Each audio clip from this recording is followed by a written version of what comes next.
1950 by General Motors Electromotive Division, or EMD, for, of course, the Nashville, Chattanooga, St. Louis Railway, commonly known as the NCNCNL. It is built as a GP7, the GP meaning general purpose.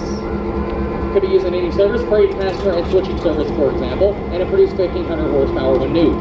It was later sold to Amtrak. Amtrak upgraded it to a GP9, meaning it would then produce 1,750 horsepower, had a power output upgrade. When we acquired the locomotive, we reverted it back to its original Nashville, Chattanooga, and St. Louis appearance, but it is still technically a GP9, producing that 1,750 horsepower. If you have a look up at the cab there, you'll see our engineer Travis. He's responsible for operating the locomotive, getting us here and back safely today. So everyone go ahead and give him a wave.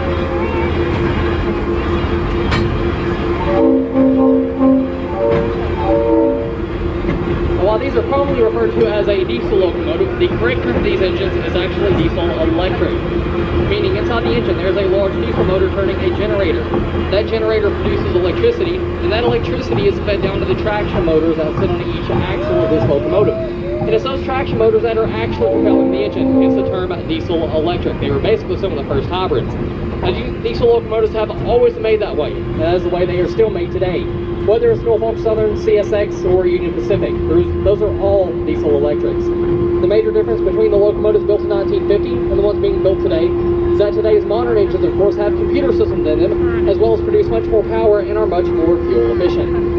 The reason that these locomotives would go on to replace the steam locomotive was for money. The steam locomotives were much more expensive all around to operate. For example, they spent much more time down for maintenance and repairs. They also required lots of money spent on lubricants for all the exterior moving parts.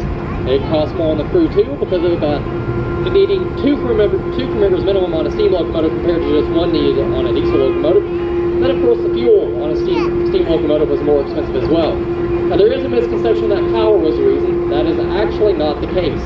Most steam locomotives of the day were much more powerful than their diesel locomotive counterparts. To give you a good example, as I said a few minutes ago, this locomotive built in 1950 produced 1,500 horsepower when new. But for one of our two operational steam locomotives, the Southern Railway 4501, built in 1911, it produced 2,500 horsepower when it was new. It was not until the mid-70s that diesel locomotives were finally able to reach that 2,500 horsepower rating. Now, a lot of you have probably seen our property and equipment before in the past. We are very often involved in Hollywood film productions and music videos. For example, in the past, we've worked with both Johnny Cash and Josh Turner in music videos filmed on property here. And in films such as October Sky with Jake Gyllenhaal and Laura Dern, Water for Elephants with Robert Pattinson and Reese Witherspoon, Leatherhead with George Clooney, and most recently 42 with Chadwick Boseman and Harrison Ford.